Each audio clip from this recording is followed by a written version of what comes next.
बर' थुनलाइ गेवलांसारबाय बर' हारिमु हायना सारफ्रावबाय बिबार बारिनि समायना बिबारफोर बायदिहाय अख्रांसानि जोंथि माथि हाथरखिफोर बायदि बुहुमाव आबुं महरै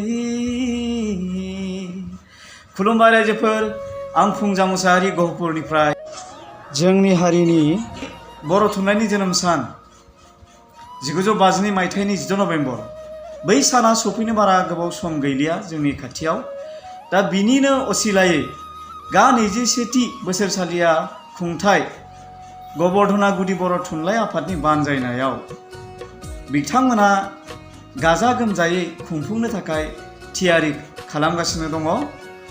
बै खुंफुंनायाव रंजानो थाखाय एबा बर' थुनलाइखौ सिबिनो थाखाय बिथांमोना आंखौबो दान्दिसे सम हांख्रायहरदों।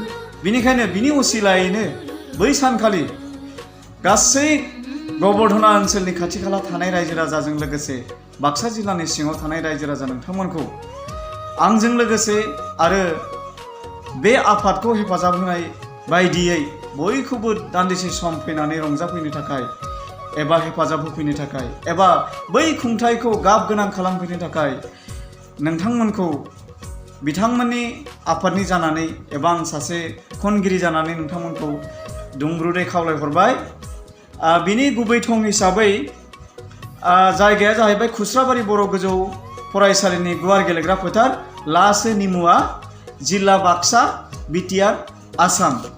खुलुमबाय रायजोफोर नोंथांमोननि फैनायखौ आसा खालामबाय। गोजोन्थों।